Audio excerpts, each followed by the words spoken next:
guess today's thought of the day relates to if we help others, is it benefiting them or it's harming them? Let's imagine a situation. A mother wakes up at 5 a.m. every day to pack her 22-year-old son's lunch. She organizes his documents, she calls his office when he's running late, she makes excuses to his friends when he cancels plans. She tells herself, I'm just being a good mother. I'm helping him.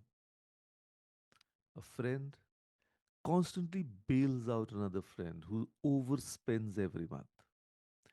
Can you lend me 5,000? I'll return it next month. Pakka. And next month comes. The cycle repeats. The friend keeps lending, thinking that's what friends do, right? We help each other. Both believe they are helping. Both are exhausted and both are unknowingly harming the very people they love. The difference between these two approaches, one that builds strength and one that breeds dependence, is what we are exploring today. That's why the title Empowering versus Enabling Others. And here's the truth that will completely reframe how you help people. Empowering others gives them wings, enabling clips their growth while you carry them. So let me break this down because it's very easy to confuse the two. They often look identical on the surface. Both involve helping. Both comes from good intentions. Both feel like love. But the outcomes completely opposite. See, when we think about empowerment, it is, let's say, support plus accountability. That is, I believe in you and you're capable of handling this. I'll guide you, but you do the work. Or I'll show you how to fish. But when enabling is there, it's like rescuing plus dependency.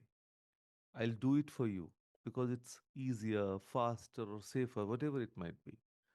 Or I'll shield you from all the consequences, right?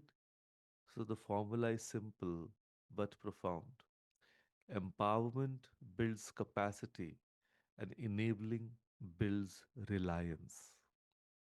So, empowerment is temporary discomfort for long term growth, whereas enabling, it's temporary relief from long term weakness. And here's the uncomfortable part most of us enable when we think we are empowering, because enabling feels loving in the moment, and empowerment often feels harsh, even though it's the greatest gift. So let me paint scenarios, that will feel uncomfortably familiar. The helicopter parent. And see if are you the one? Let's say your teenage child is a school project due tomorrow. They procrastinated for 2 weeks. Now they are panicking at 9 p.m. So the enabling response will be you stay up till 2 a.m. making the PowerPoint while they sleep. So the parent is doing the thing. You print everything in the morning. You even add research they didn't do. And you tell yourself, I'm helping them succeed. I don't want them to fail. What would have been the empowering response? You had 2 weeks. This is the consequence of poor planning. I'll sit with you for 30 minutes to help you strategize, but you are doing the work, even if it means submitting something imperfect. And next time, you'll plan better.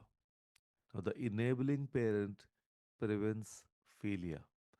The empowering parents allows learning. So, which one of is you? The enabling one or the empowering one? So you end up doing your kids' homework or you let them do them. So Which child learns time management? You know, which one calls their mom for their first job to solve every problem? Just think about it.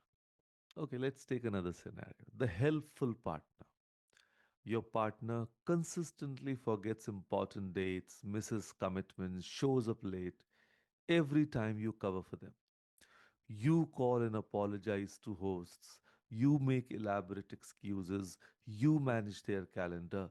You fix everything. So, the enabling response will be, don't worry, I told them you were stuck in traffic. I handled it. So, what does that actually mean? It means you don't have to face consequences. I'll always rescue you. But what should be the right approach? You need to call them yourself and apologize. I love you, but I can't keep covering for your choices. What do you need to change this pattern? So the enabling partner becomes a parent. The empowering partner remains an equal who holds space for growth. So, which relationship has mutual respect and which one has hidden resentment? And here's what nobody tells you about enabling, it's not about them, mostly, but it's about you. I know that sounds harsh, but stay with me. Why do we enable? Because solving their problems make us feel needed, because their failure makes us look bad, because watching them struggle makes us uncomfortable, because we confuse love with control. And that's the test.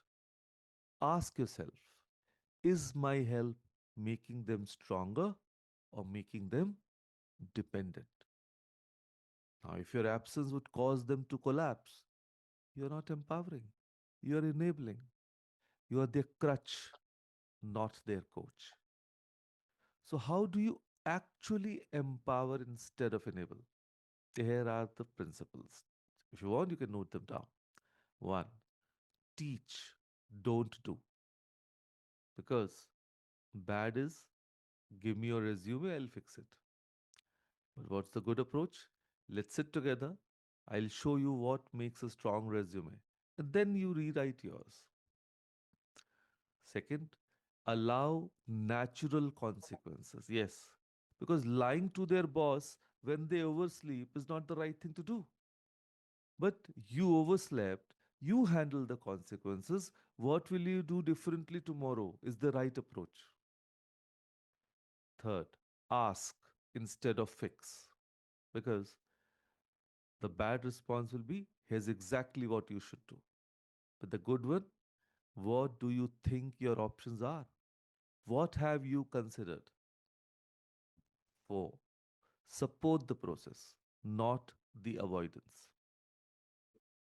It's like we might, the enabling response is, don't worry, I'll handle it. But the empowering one will be, this is hard, I know. I believe you can handle it. I'm here if you need to talk through it. You know?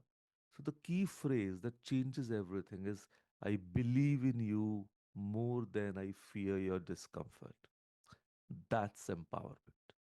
Loving someone enough to let them struggle, trusting them enough to let them fail, respecting them enough to let them learn. And here's the wisdom that takes years to learn. Healthy help encourages independence, not control. You know you are enabling when they expect you to solve their recurring problems. Your help is becoming a pattern, not a one time support. And you know you're empowering them when they are learning new skills from your guidance, they're taking more responsibility over time. You feel energized, not drained. So the mantra is know when to step back and let others learn their lessons, even if it hurts, even if they fail, even if it's uncomfortable to watch. Because the greatest gift you can give someone is not saving them from every fall, it's teaching them how to stand and walk. Yes. So let me leave you with this. Love that disables is not love at all. It's control disguised as care.